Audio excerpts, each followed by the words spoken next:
Chilling tales for dark nights.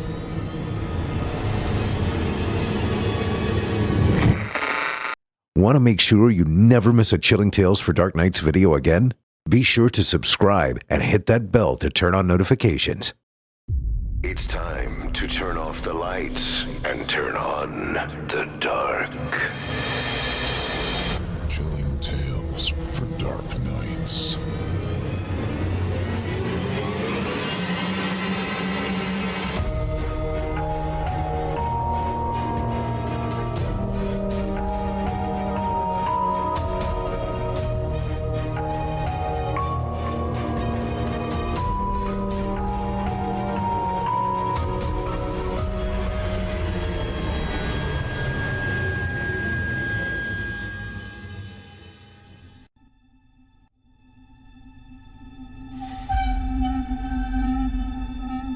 Good evening, listener.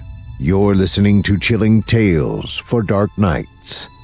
On tonight's edition, we invite you to leave behind your safe reality and descend with us into the frightening depths of the most terrifying imaginations with two audio adaptations of frightening fiction about detrimental dialogue and wicked warnings.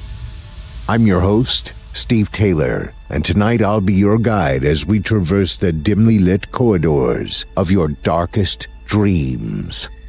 Joining us tonight to help bring to life the frightening fiction of Alyssa Willeford and Quincy Lee are voice talents Olivia Steele, Jonathan West, Erik Peabody, and Nick Goroff. Now, get your ticket ready, take your seat in our theater of the minds, and brace yourself. It's time to turn off the lights and turn on the dark. Our first tale this evening is written by Alyssa Willeford and performed by Jonathan West and Olivia Steele. This short story, in the form of dialogue over walkie-talkie, explores the experiences of two building inspectors as they investigate an underground parking garage in suburban Osaka, Japan. Now, without further ado, I present to you the code and the key.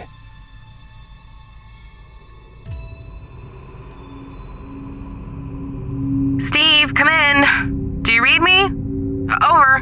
Loud and clear. Over. The audio from these things might be loud, but it sure isn't clear. Also, do we really have to say over? It's just the two of us in the channel. Where's your sense of whimsicality, Joanna? Over. Gosh, I guess I forgot to bring it today. For some reason, you telling me that we'd be coming to an abandoned parking garage gave me the impression that this wouldn't be much fun. You can have fun anywhere if you really want to. Maybe those huge rats we saw by your position would want to play Twister or something. Over. Enough with the jokes. This place is creepy, Steve. All I have against the dark is this flashlight, and its beam barely even reaches across this level. And that dripping, do you hear that down where you are? It'd have to be pretty loud drip for me to hear it through a whole level's worth of concrete, Joanna. Over. Well, I don't know. Maybe it could echo down from the ramp or something. But the thing is, Steve, I can't see any water. This place looks like it's dry as a bone. Where's it coming from? And that's why we're here, eh? Mysteries like that pay our salaries. Just think of the millions of yen a leak like that might cost to fix if it's left untreated. Over. Speak in dollars, would you? I've never been here before, and this currency looks like Monopoly money. Why are all the numbers so big? Pay? That means we're getting paid a big number. Over. Not in real money, though, just in yens or whatever. By the time we cash our checks for all this, it'll probably be just enough for a burger at McD's. And you know, I thought Japan was supposed to be cool, but once you get over the shock of seeing all the loop-the-loop, whirly-whirl writing, this part of it mostly just feels like any old chain store-infested suburb. That's Osaka for you. It's a post-war metropolis. Just like LA. Over. Well, I don't like LA either. And if this city is all so new, how come they've forgotten what's down in this parking garage? I'm used to checking out century-old warehouses, but this place was only built in the 80s. You saw how many times it's changed owners. Maybe somebody made illegal alterations down here. I mean, that's what inspection consulting is all about. Getting to the bottom of these weird properties. All right, I'm going to start heading down further. This level looks more or less like the one you're on, minus the boarded-up exit ramp. Over. Okay, I'm taking notes on the survey record. What made you want to expand the business over here, if we're basically doing the same stuff as back in New York? These special cases exist all over the world. Buildings whose owners don't know what'll be required to get them whipped into shape, but who don't want to pay for a whole renovation without checking it out first. And when I met Taro at that party, I decided it was a sign from the gods. Japan is just the beginning. Over. Ambitious, aren't you? And conducting this inspection yourself is also a pretty unique move. That's how you succeed, right? Taking big risk. I want to install confidence in Matsuda. I think they're leery as it is about hiring foreigners to do this kind of thing. Plus, it only makes sense. I've spent months going over the Osaka Municipal Code with Tari. Once some other people from the company get brushed up too, I won't have to fly over here very often. Say, how's your Japanese? Over. Terrible, but I've learned to recognize the characters for extreme danger, and I'm pretty sure that's what the sign on the way in said. Yeah, good grief. Where's your international spirit? Tell you what, after this, we'll go visit Osaka Castle on the company time. My treat. Over. Isn't admission like $4 a person? Quite a treat. How are things looking where you are now? Don't look a gift horse in the mouth, Joanna. Okay, I'm calling this level P3. According to the certificate of occupancy, it was just supposed to be another parking level. Over. You're saying that like there's something unusual there. Nah, it's just more parking stalls. One thing though, the concrete pillars have a different layout than the level above. Why that is, only God knows, but it's a clear code violation. My engineering knowledge might be rusty, but it looks to me like they're really overstressed. Over. That's interesting. Jeez, it's actually pretty cold in here. Right? Outside, it's like the devil's armpit. I don't know I could get that humid. And I grew up in D.C., but I am freezing right now. I thought I was going to want an iced coffee after this, but now I'm thinking I'll need a hot one. The vending machine outside was selling both. Over. This country is crazy. The word you're looking for is innovative, my friend. I'm heading down the ramp to P4 now. Over. Are the stairwells blocked down there too? The ones on P2 and P3 were jammed up in the same way as on your level. Just a mass of concrete and twisted steel spilling out the door. Clear issue. Nothing short of a backhoe could get through it. I'm gonna examine this level and I'll tell you in a second. Over. Well, that's bizarre. Normally, wouldn't there be a violation issued for that kind of thing? I mean, it's a fire hazard, right? In case somebody needs to evacuate? Yeah, it would be. In any case, you can't have structurally unstable debris just sitting in a place of public assembly, but okay. This is weird. Over. What? I've gotten over to the stairwell access door on this level. It's pristine. Looks completely intact, like I should be able to pull it open and head into the stairwell. But when I turn the handle, it refuses to move. It's an ordinary code-compliant brushed steel door handle, but it might as well be cast from cement. Over. Okay, I'm noting that down. That's strange. Maybe it's stuck or something? How about the pillars? Well, yeah, but if it were stuck, I could at least move it a little, you know? It's like the whole door assembly has been somehow fused together, but there's no visible damage to any of it. Yeah, beats me. Anyway, yeah, the pillars, looks like the same configuration as on P3. Over. Another clear violation. Steve, how deep does this place go again? I want to finish this up sooner rather than later. I'm with you on that, believe me. You don't even have to be down here, it's damn cold. I think when I first mentioned the temperature, it might have been, I don't know, 60 degrees, but now it's probably not even 50. I wish I brought a jacket. Over. I told you to. It's already 7:30 and the sun is going down soon. This is way beyond the normal drop at night. Maybe it's just because I'm getting pretty far underground. Hey, actually, I've got a thermometer here. I'll give you the readings for each floor. Okay, 4 is 8.9. Over. These crazy metric units. I'm taking that down. To answer your question about the depth, the official C of O says there are 8 levels. So, we're already more than halfway done. Over. Great job with that math. Thanks. Cooper Union should never have rejected me. Okay, heading down to P5. Wait. Okay, I hear something. Over. What? The jingle for the subway station we got off at. Oh, what a bop. Why don't they have those in the United States? Over. Oh, come on, stop joking. It's gotten dimmer outside, even while I've been standing here. The daylight filtering in from around the plywood is almost gone now. I just want to go back to the hotel.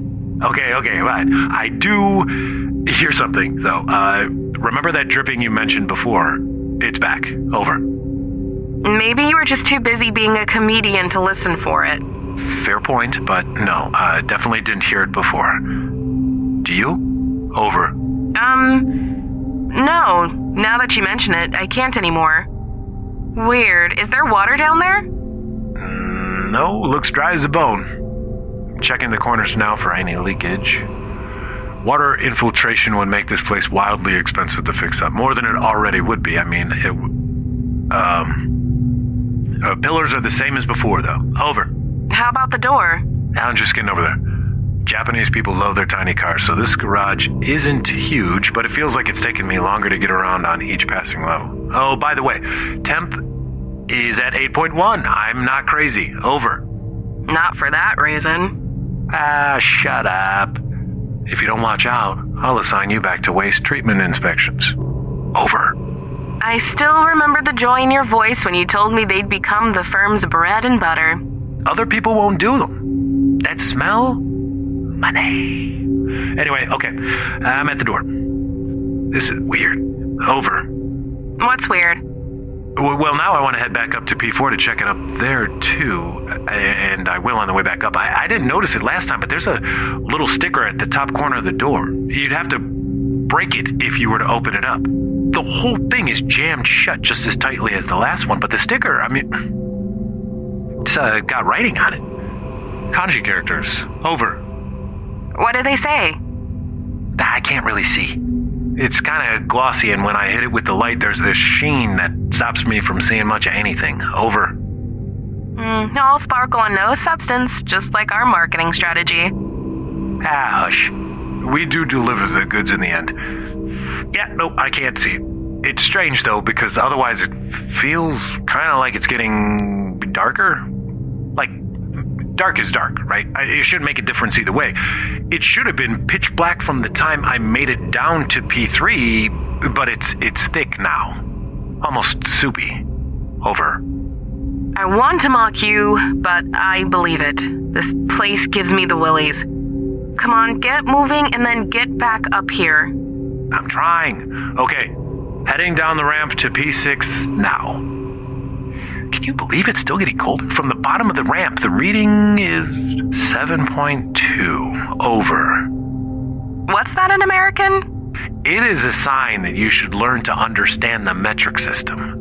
Okay, just from sweeping the flashlight around, I'm not seeing anything unusual about this floor. The dripping is still there, louder than ever even, but there's not even a hint of water anywhere in this place. The pillars are the same layout, and yep, flash my light over at the door, I see the sticker in the dark. You know what? Over. What? Let's be a little sloppy. Maybe that door is stuck, maybe it isn't. I'm 90% sure we're not seeing the inside of that stairwell tonight, and in any case, nobody is coming this far down just to try and get into it. Just say that it was consistent with previous, and I'll head down to 7. Over. Do you know how I feel about this? Listen, yes, I do, but come on, let's get out of here and have some curry. Screw hot coffee, I want hot sake. I'll treat you, and we'll be done with all of this. They'll have to rip out the whole stairwell anyway. Over. Fine, but if we go to court, I'm spilling the beans. Yeah, okay, heading down to 7. Whoa, woof. Okay, almost tripped. I think the ramps are getting steeper. Over. It doesn't make sense. They have to be built to a standard grade. Nobody who designed this place have ever heard of a building code. I'm just gonna get a temperature reading, scan to make sure everything is the same, and head down to 8, and then we'll be done. Okay. 6.1. Over. That's a bigger drop than before. Well, I'm pretty far underground now. Assuming 10 feet per floor, I'm gonna be 60 feet below you now and 70 feet below the surface. Over. But it doesn't keep getting colder forever, does it? Nah, it shouldn't, but with this place, I don't know what to expect. Alright, just inspecting visually, I'm not seeing any deviation between P7 and P6. Wait. I just realized something. Be sure you get this down. Over. Yeah? You got a sheet of paper handy, right? I'm gonna ask you a favor. Draw a 7x7 grid. Over. Okay. Alright. It's gonna be just like a chessboard. Letters for columns, numbers for rows. Just one fewer row and column. According to the plans, the pillars were supposed to go like one smack in the middle next to the ramp, right at D4. And then 8 more around the room. 2D, 2B, 4B, 6B, 6D, 6F. It's sort of like a rectangle, except the ones that would block the ramp are missing, right?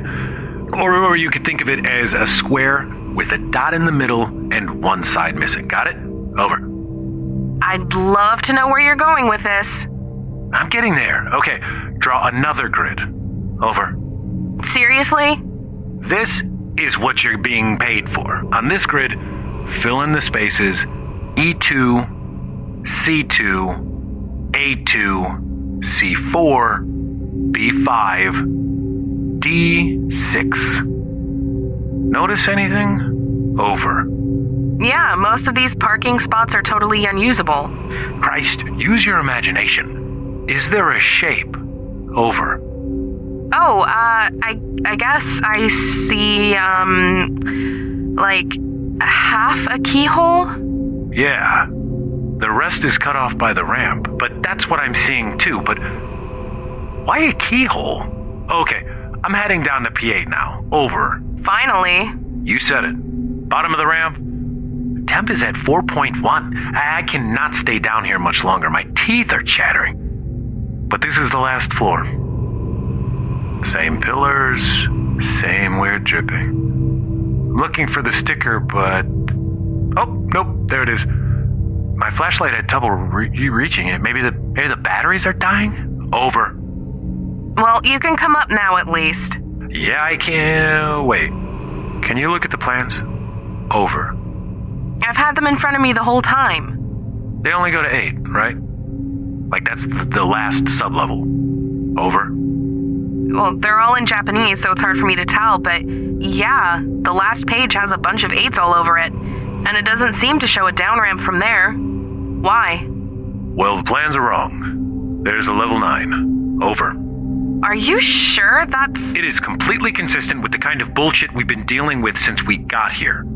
I'm just gonna head down and take a quick look around. Everything is the same as P7 and above, except the temperature. Over. Are you sure you have to? I really should. I cut enough corners as it is.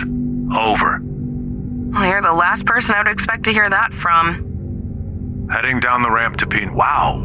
This is steep. And I appreciate the vote of confidence. But I do take some pride in the work I do. This is our first Japan job, and if the managing agent finds out we decided to skip inspections on part of the garage, which sunk, think of all the money we'd lose. Plus, I'd have to fire Taro, and that man knows how to pick his sake. Over.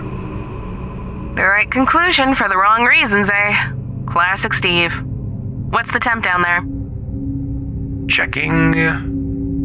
3.2. At least it's getting colder more slowly. Over. That's a pretty thin silver lining. Any differences down there? Nope, but the dripping keeps getting louder, even though there's still no water. Over. God, this cannot end fast enough. You aren't even down here. You don't know the half of it. Okay. Heading down to P10 because of course there's a P10. Could you even drive a car down this ultra-steep ramp? I mean, obviously a code violation, but I feel like a broken record at this point. I mean, temperature is 2.3. God, I've been freezing for what feels like forever, but soon, I'm going to be literally freezing. Over. It's full out dark now. The sun set fast. Now there's no light at all up here except the flashlight. Sunsets are faster the further south you go, and Japan isn't all that far from the tropics. But I guarantee it's even darker down here. This feels like the darkest place I've ever been. I can see wherever I shine the flashlight, but otherwise it's almost like a liquid. It feels like I'm swimming in it. Over. Don't say things like that and then tell me you're going to keep going. Just a couple more floors. Beyond that, I'm worried that the oxygen levels are going to drop too low to continue, so I'd hire a special team to do the rest of this for us, but that means a change in order, and that means pissing off the client. Last resort. Over. At what point does safety trump business? I don't think it's unsafe down here. There's no sound except the dripping. All right, heading down to P11. Whoa! Okay.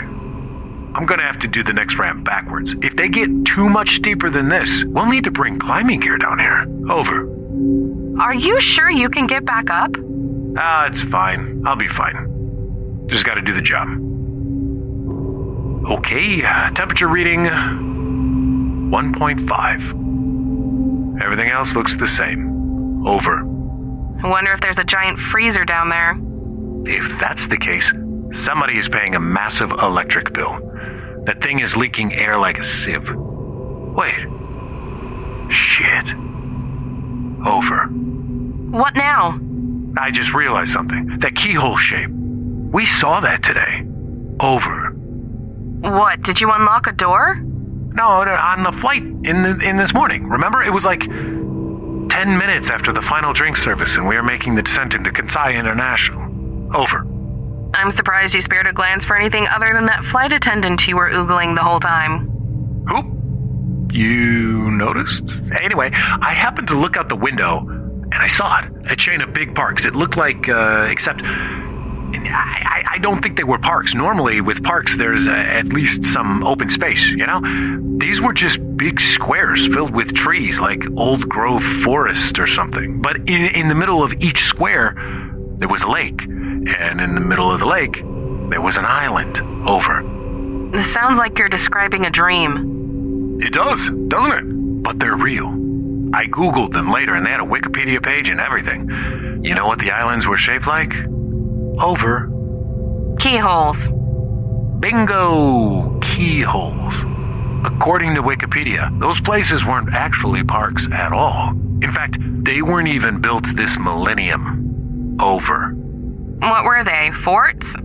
I think they definitely were meant to protect what they had inside, but no, not forts. They're called kofun, and they're ancient tombs. Over. Shit. I mean, it's probably a coincidence. This place is no kofun, and there weren't parking cars in 500 AD. Okay. Heading down to P12. Over. Are you sure you should? I've got this feeling like I'm near the bottom. Wow. Okay. Climbing down this ramp is interesting. Okay, here's the temperature reading. It is 0.6. Good Lord, I'm freezing. Visually, everything else is the same. Over. Great. Now get out of there. There's another level. I'm gonna climb down. Over. Don't! What? Over. Come on back up. We can come back with more people. It's not worth it. If this isn't the last one, I promise I will. Over. Okay. Shit. Was that splashing? Yeah, fuck. My feet are soaked. There's water down here. It's ankle deep and cold as fucking ice. God, the temperature is 0.1, flickering at 0.0. There might be another level, but I don't have a dry suit, so I'm just gonna check it out down here and call it a night. Over. Finally. Yeah, I feel the same. Yeah, the dripping is loud as ever. I'm gonna head over to the door to make sure that same sticker is there and... That's weird. Over. What now? There's like a platform in the middle of the water. It's maybe 6 inches high and it covers the whole area enclosed by the columns. It's shaped like a keyhole? I hate to say it, but yeah. You know what? I'm just gonna pretend like that's normal and head over to the stairwell door. I'm gonna lose my shit if I spend even 5 extra seconds thinking about any of this. Over. Just get out of there already. I am almost done. I'm just checking out the stairwell door. My flashlight couldn't even reach it from the ramp. I don't know why it's so weak all of a sudden. Shit. Over. Is that wind I hear? Yeah. There's a cold-ass breeze coming from the stairwell. I don't know why or how. And the dripping is getting louder. Oh, fuck. Get out of there. The sticker on the door, Joanna. The seal. What about it? My light is so fucking dim now that it's not too shiny to read anymore. And, I know those characters. I can read them. What do they say? It means smash devil tag. Ha-ma-huda. Hamafuda. It means smash devil tag. It's a lucky charm. A seal. A ward. A ward? Like... Fuck! Steve! Shit, oh fucking Christ, oh no. Oh god, fuck. Is that ice cracking? And I can even hear the dripping now, even through the walkie-talkie. Is something... Joanna, listen to me. The seal, it's fucking broken. It's what? Get out of here, leave it! Steve? Steve, what's all that splashing? Can you hear me? Steve?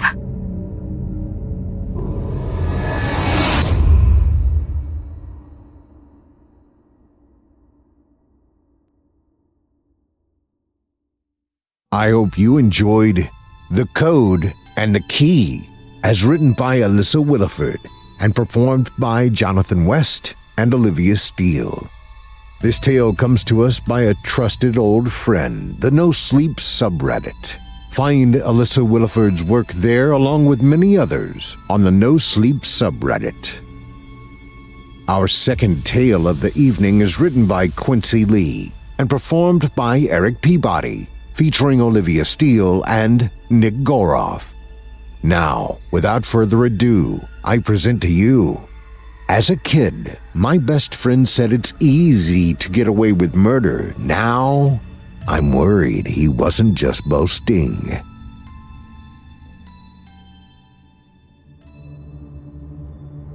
My friend, Sam, has always been troubled. The sort of kid you knew would go down the wrong path and wind up in the news. I remember when the story about Daniel Petrick came out. He was that teen who, back in 2007, took his father's gun from a safe after his parents took away Halo 3. He came up behind them while they were on the sofa watching TV, told them he had a surprise for them, and shot them both in the back of the head.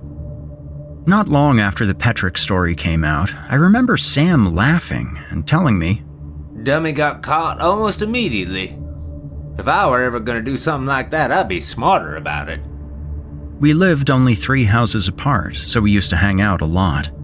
Sam was obsessed with true crime, which meant we watched a ton of it. He was drawn to the most heinous stuff, like Catherine Knight, the woman who in 2000 butchered her husband and cooked him up into a meal and hung his skin up to dry. The officers who came to her house brushed against the skin, thinking it was a curtain. This was way inappropriate for 12-year-olds, of course, but neither of us had very involved parents.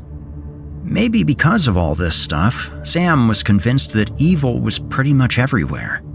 "Dude," he said, "if this is how much we see, the people who are caught, how many do you think get away with it?" "Not many," I said confidently. "If they did, we'd hear about it in the news. People would be disappearing." "But think, how many might be labeled accidents but are really murders?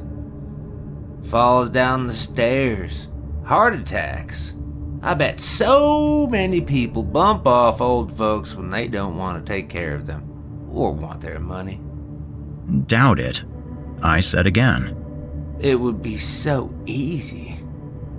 I bet there's tons of murders sliding under the radar because people just don't expect you to actually kill. So easy. In hindsight, this conversation screams red flag. But as kids, we both had a morbid fascination with the stuff. But by far, Sam's biggest obsession was the piano wire killer, who strangled 4 women in our city and was never caught. I found out from Sam's dad, not from Sam himself, that one of the victims was actually Sam's older half-sister. She was abducted in '99 when Sam was only 4 years old. Like all the victims, she was found naked, her body recovered from the tunnels under Nicolette Island. And finally, I understood the motive for his true crime obsession. He wanted to catch the person who'd killed his sister. He was trying to understand how it happened. When I asked him about her, he claimed to remember her singing to him and playing on the swings, and admitted he watched every scrap of news relating to her death that he could. So, that summer, I suggested we search. Go into the tunnels and look for clues. Bro. Sam's eyes lit up. That would be dope. We spent a whole summer scoping out those tunnels, winding through unlit utility passages seemingly forever through the cool dark. If you know your way, you can crawl through a narrow passage to Satan's Cave, where teens and urban explorers sneak in to drink, light up, and graffiti their names. There are even some carvings on the cave walls people have made of goat heads and demon faces, but it's mostly just discarded beer bottles and trash. The explorations were thrilling, but the closest we found to anything suspicious was a switchblade, a discarded baby doll, and a loop of wire that seemed likely to have come from a bracelet. Sam insisted the news was all wrong, that the killer wasn't anything like people suspected. Maybe he was right, but he was wrong about the tunnels. There was no evidence there of any killer whatsoever, piano wire or otherwise. After that summer, our interest shifted from true crime to video games. We played a lot of shooters. I got into sports, taekwondo, and later rowing, backpacking, any wilderness stuff. Sam got into drugs. We'd still occasionally meet up for a hike. I'd go for the nature. He would go for the opportunity to light up and escape his parents' constant squabbles. But I saw less and less of him. By the time I entered college, he was in and out of jail, getting in trouble for dealing, for breaking and entering, petty crime stuff. The last time I heard from him was when he called me from jail, asking me to bail him out, reminding me what good friends we used to be, reminiscing. Hey, Rufus, he said. Remember that summer we spent searching the tunnels? Yeah. Pretty transparent, trying to tug at my heartstrings with a bond that had wilted years ago. But I smiled anyway because those were better times. That was dope, he said. We never did find much, did we? Nope. Bet if we searched those tunnels now, things would be different. Hey, maybe we go once again, I'm out. Yeah? Sure. So, I was wondering if you could do me a favor. Yeah, okay. I was a sucker. I went and bailed him out later that day. We made plans to hang out, to maybe explore those tunnels again. I knew he'd blow me off, but what can I say? He was an old friend, and I felt bad that he'd wound up this way, while my life was pretty steady. What's more, he'd found out while in custody that his dad had died. Suicide, apparently, which was not a surprise to anyone who knew Sam's father, but nonetheless surely must have hit Sam hard. Sam was worried now about his mom having to raise his baby sister alone. Plus, they needed money. They always needed money. He wanted to go check up on the two of them, make sure they were doing okay without his dad. I told him I was here if he or his family needed any help. I gave him my condolences. He just smiled and told me thanks and didn't mention his father again on the drive back. You know, they actually found new evidence in the case? He said to me when I dropped him off. Shit, really? Yeah. The ghost of a smile.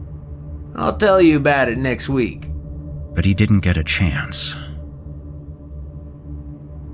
I got a voice call from him 2 days before we were supposed to meet up. The call dropped before I could answer. When I tried calling him back, it rang a few times and stopped. My subsequent calls went straight to voicemail. Sam ghosting me was nothing new, but when our appointed meetup passed and he still wasn't replying to me, I messaged his mom. She said he'd left ranting about the piano wire killer and the tunnels, but she thought it was just his usual talk. He was always spouting big ideas and conspiracy theories, never amounting to anything. She started to complain about how she'd thrown her back out, and with him running off again, there was no one to help but Maisie, his little sister. The trash and laundry were too heavy for her to lift by herself. I told her I'd come by later, but now I was truly worried for Sam. Called, messaged, even reported my concerns to the police, but they jumped right to assuming he'd skipped town to avoid a court hearing, which was, I admit, a pretty plausible assumption. No trace of him anywhere. Still no signal from his phone. He'd gotten out of jail, mentioned new evidence, arranged to meet me, and vanished. I decided to check the tunnels. The entrance we'd used as kids was smaller and more overgrown than I remembered. I climbed down the embankment through brush and dry leaves, out onto the concrete ledge, and then ducked into the cool darkness of the tunnel with its low ceiling and narrow walls. Flicked on my flashlight. The faint odor of sewage wafted to my nostrils as I made my way forward, the only sound the echo of my boots treading on the concrete. After a while of running my hand along the cool brick, I paused and turned to glance behind me. The entrance had become a distant square of white light. Was this really a good idea? Well, obviously not. I might go stumbling into whatever had caused Sam to disappear. Besides which, I couldn't remember the directions to Satan's cave. And even if I did find my way in, what was I supposed to be looking for? You know, they actually found new evidence in the case? Sam's hint in our last conversation had me tugging out my phone, searching the news, and I was stunned at the headline that came up.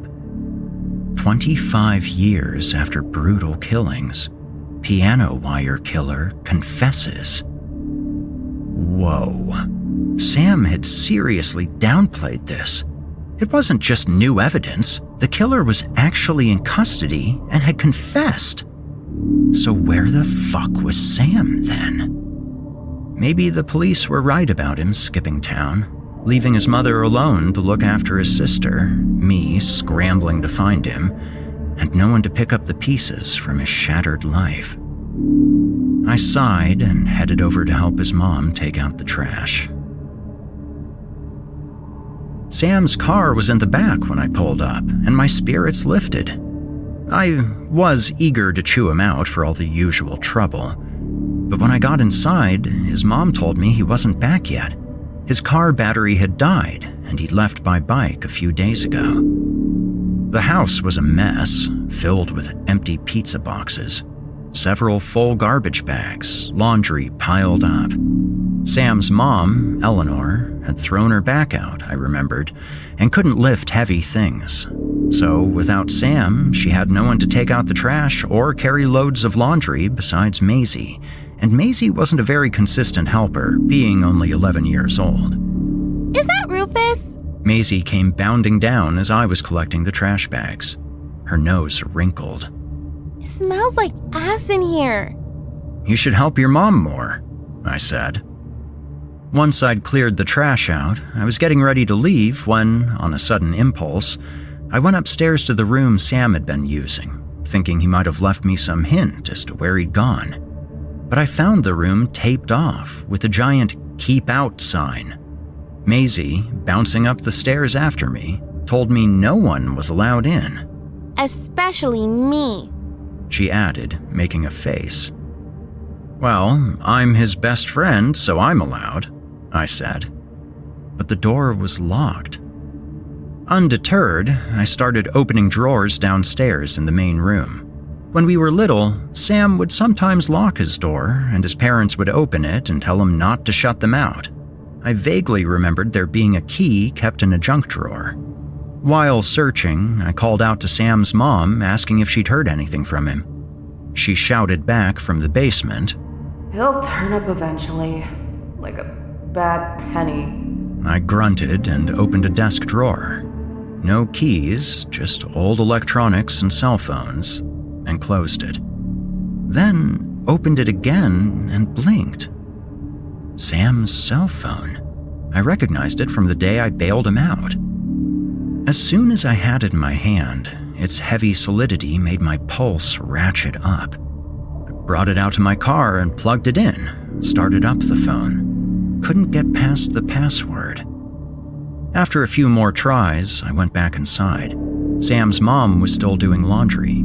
I told Maisie to go sit in my car, that I'd take her to get ice cream in a few minutes, and then I went upstairs. My heart was pounding harder now.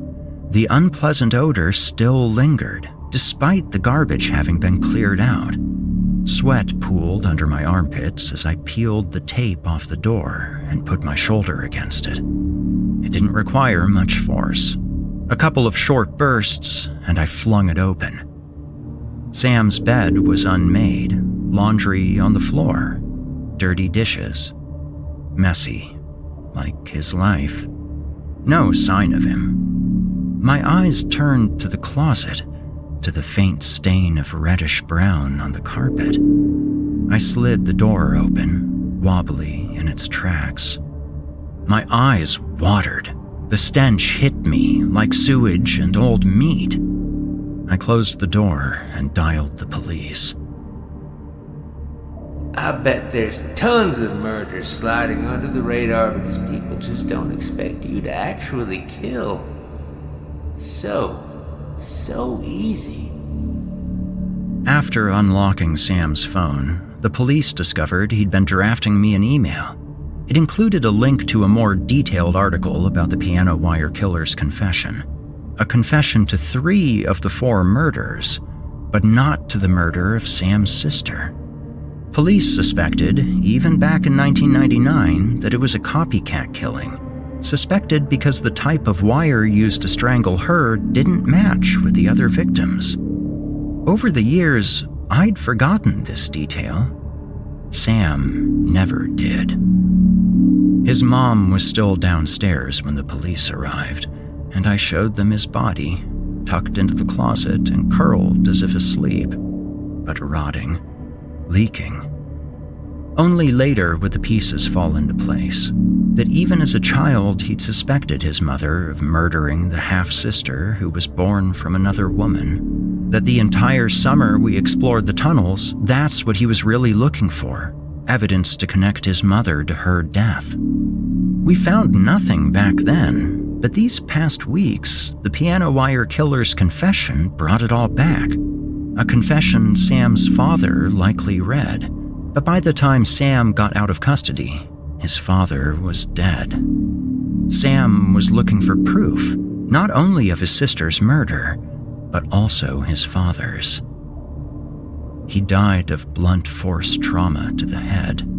Unlike his sister's or father's deaths, which were planned carefully enough that even now it was hard to prove them, police seemed to think his was improvised.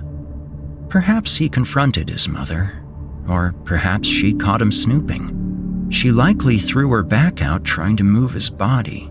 Sticking him in the closet and sealing the room was a stopgap measure. But even so, she might have gotten away with it, and I might have assumed he was still out in the world somewhere, running into trouble like always, if I hadn't seen his phone. It would be so easy. I never knew when he said this that he was voicing suspicions about his own mother. No wonder his worldview was so bleak. his sense of people one of constant mistrust. He didn't confide in anyone, not even me. But I'm glad the truth is finally out. I just wonder how many deaths, how many assumed accidents, how many heinous misdeeds go flying under the radar like he says. I'm worried that my best friend has always been right, and it's so much more than we realize.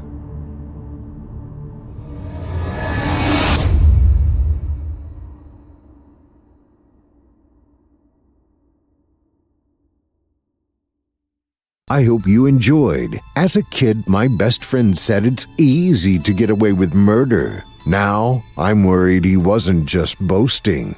As written by Quincy Lee and performed by Erik Peabody, featuring Olivia Steele and Nick Goroff. Quincy Lee lives in the Twin Cities with their spouse and 4 cats.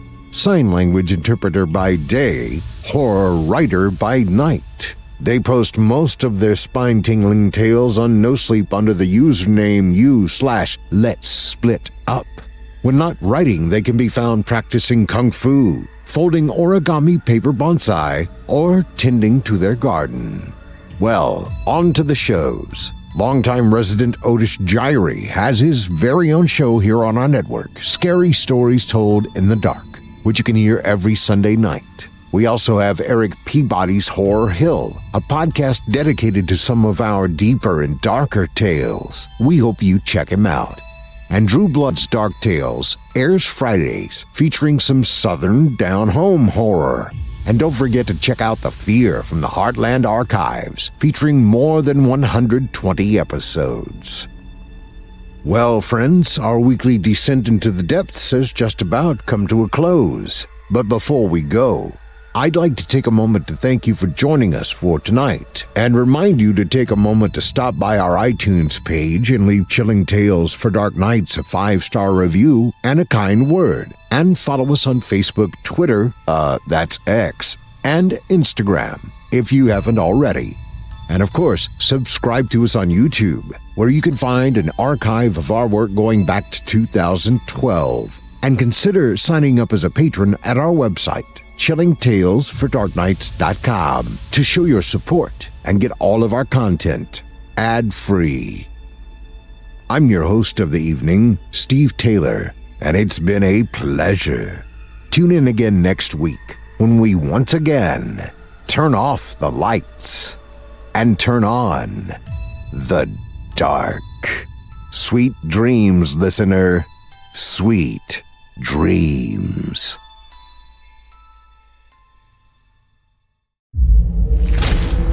Chilling Tales for Dark Nights.